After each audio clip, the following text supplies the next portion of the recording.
First up in the Bonio Carp series is the hybrid carp fly. This legendary carp pattern just seems to work everywhere. Let's get started and learn how to tie one ourselves. Alright, in the hook today we have a Foaling Mill Bonio carp hook in size 10. We are going to use some Sempter Fly Nano Silk 50D. We're going to put some wax on this thread to help it from slipping on the Teflon coated shank.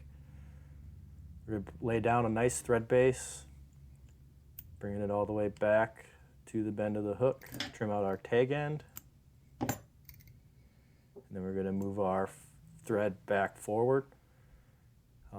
We are going to tie in some silver medium bead chain eyes, kind of right behind the eye of the hook. We're going to kind of crowd the eye a little bit. Oops, dropped those right there. Find them. Okay. So we're going to start off with some X-wraps to secure these eyes. We're going to do tight wraps, over-unders, back and forth. Just try to lock these bead chain eyes in. That Teflon coating on this hook kind of can make it difficult, especially if you don't want to use any adhesives or glues. Okay, so now that we got those eyes secured, we're going to bring our thread back to the bend of the hook, and we're going to go down the bend just a little ways before tying in our tail.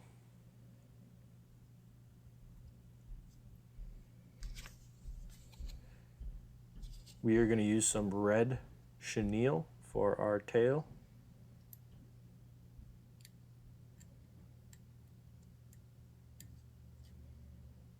We're just going to tie it on the top side of the shank, secure that in, and then trim it to length. I like about an inch, inch and a half. You can always shorten it up on the river with a pair of scissors. Okay, now we're going to create a dubbing loop for our body. Just going to secure the thread and bring it forward. Put in a half hitch so we can use the rotary function.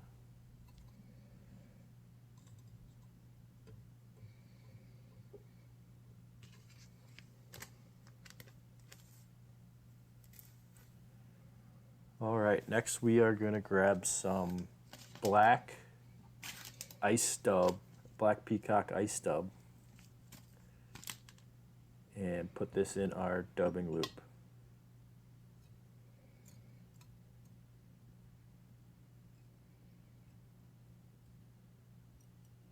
We don't want this too thick because the synthetic materials in a dubbing loop can add buoyancy to this fly.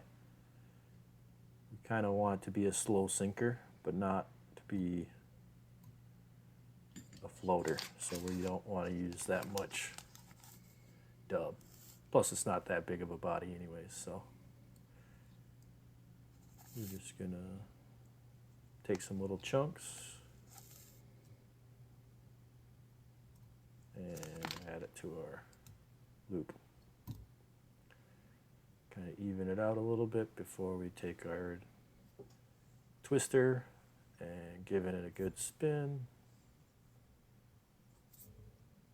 a couple times to really lock that dubbing loop in.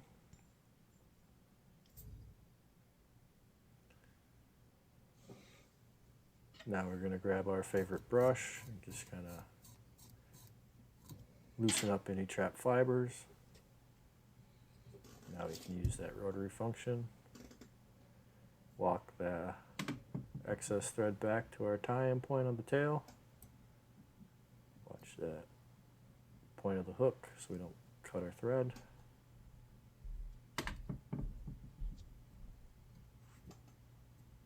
Go back a little further.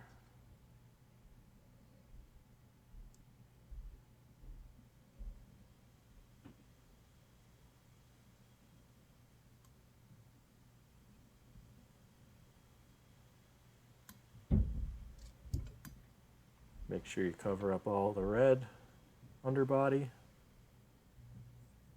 and then bring it up to right behind the bead chain eyes, and then you tie off.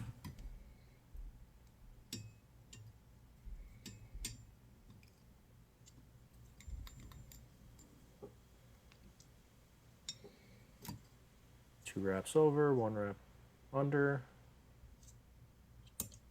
We can trim out that tag end.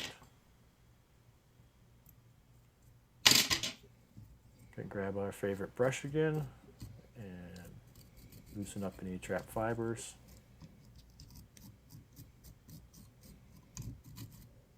And preen that back. And if it's too long for your liking, you can always pinch and break those off. Okay, next we are going to add a Indian henback feather. You can also use partridge or pheasant rump for this. You need wet fly hackle. To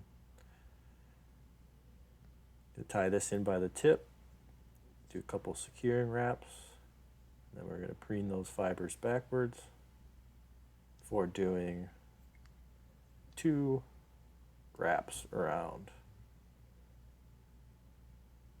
to get a nice full collar.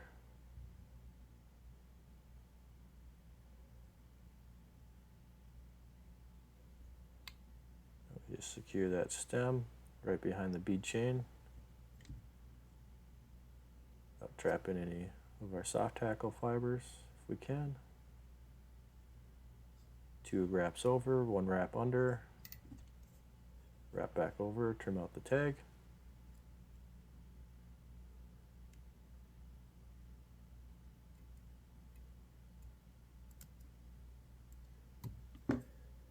And we can preen all those fibers back. I like to do it upside down because that hook is sharp and I have poked myself with it, so be careful. So preen those fibers back, do a couple securing wraps, and we're just going to bring our thread forward. You can create a little bit of a thread head if you'd like, or you can just go straight into a whip finish. I like to do 2 5-turn whip finishes, and then you can skip any head cement or UV cure, so that way the carp can't smell it.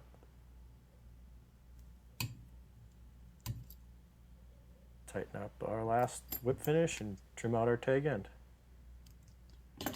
And the last step is to grab a lighter and to singe the tail without trying to burn it. And there you go. That's how you tie a hybrid carp fly.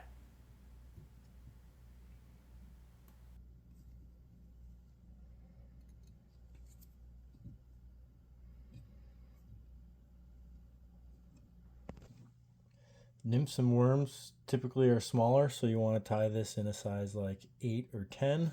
Luckily, the foaling mill Bonio carp hooks come in both of those sizes. And when you're fishing this fly, typically nymphs and worms can't flee like a crawfish, and they don't swim quite as well. So therefore, cast it in front of a feeding fish and let it sit on bottom, and the fish come to it. Maybe like a foot or 2 in front of it.